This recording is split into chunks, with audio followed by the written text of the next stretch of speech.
August 18th, 10:50 in the morning, 1922. Boy, a little tired this morning. August 18th, 2022, and it's Central Time, 10:51. I wanted to share with you a dream that came to pass in 1990. It was a dream in 1989. It's called a Mercenary Spirit, and I saw this thing, and I'll just describe it to you. It was about a year before the Gulf War, and I had this dream about a spiritual principality coming to take over the United States. In this dream, I saw a long hallway, in the hallway of a castle, which is used in the place of an audience before the king. As in the movies, the sides of the hallway were lined with men-at-arms. However, these men-at-arms were figures which resembled skeletons and puppets, for their arms and joints and shields and swords clanked together and knocked like wooden puppets. They seemed to be distracted, everyone looking in different directions, disjointed and chaotic. They were not overtly loud, but they seemed to be confused, like separate instruments each tuning up before a conductor or orchestra of an orchestra walks on stage. Suddenly they all snapped to attention, and with one motion and in unison they sharply turned their heads to the waiting chair. Boom. Muffled shouts of exclamation were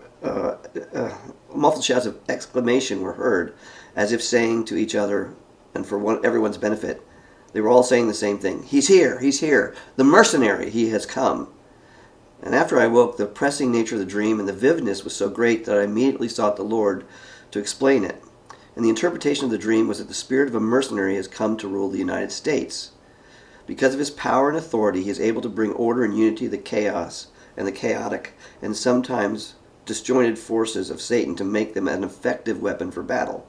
Because of this unity, they have become a powerful instrument of control over our country. Now remember, this is the first Gulf War, the George Bush the First, and that's just a year before the Gulf War started. And the danger was that the United States would be used as a mercenary army to accomplish some great task. And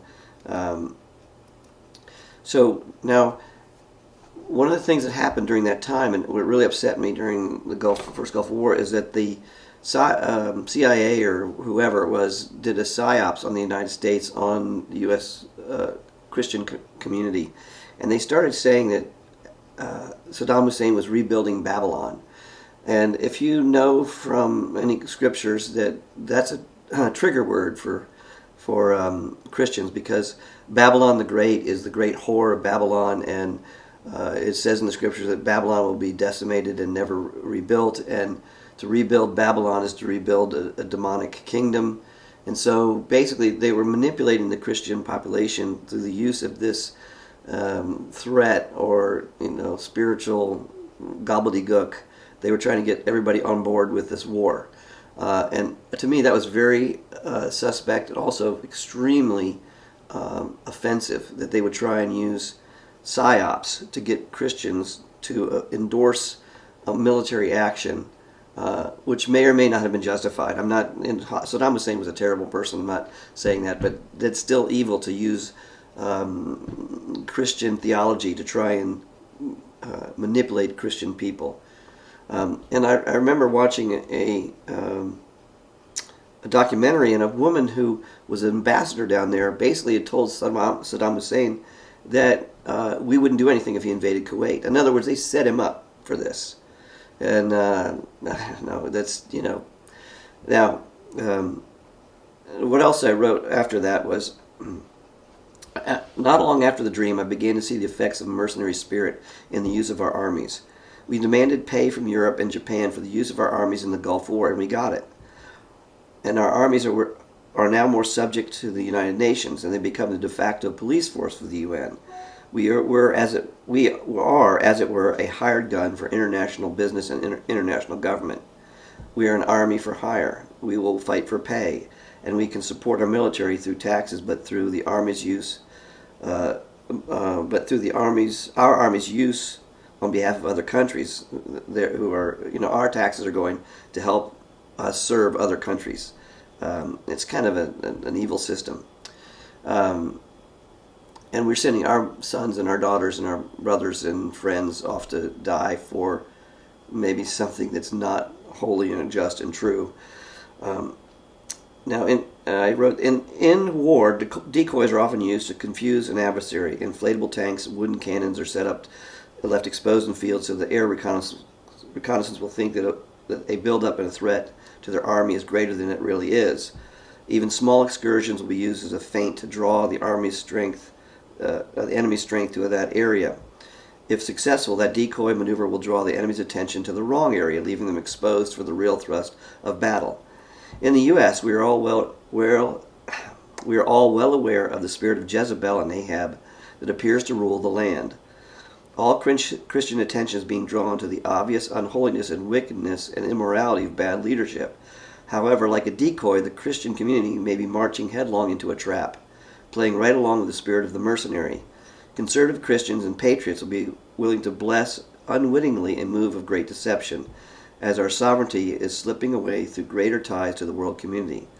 Not that cooperation is bad among nations, but subjecting our armies to the control of the UN for the sake of international business interests is very dangerous.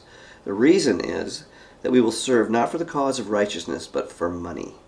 And in those cases, true justice, God's real justice among nations, will be perverted for the unholy cause of mammon. In all the rejoicing over apparent conservative political victory, Jezebel and Ahab may be a decoy spirit we were meant to defeat. We rejoice at the strength of our victory over the weaker power play into the hands of our real adversary. And what I'm implying is that having won the war back in the 1990 and 91, that didn't necessarily mean that we were actually bringing liberty and justice. What do they say? Liberty and justice for all. You know, we were maybe manipulated and used for some international cabal's power, not for God's greater good. So that's just the caution, and I don't know if I think we're still have a mercenary spirit in our military, being manipulated and used for international business purposes. And not that there's not real evil in the world. I mean, and you know, that can be seen in North Korea and both in Ukraine and Russia, and our own government staging coups in Ukraine. There's a whole bunch of stuff that's going on that's not just and holy, but we can be just as guilty as other nations. And now when our nation's turning on us, we've played into the hands of that international spirit of control that is not godly, and now we're seeing the consequences of it. It's not very good. So just let you know, that's my thoughts on what's taken place in the last 30 years. And so have a good day.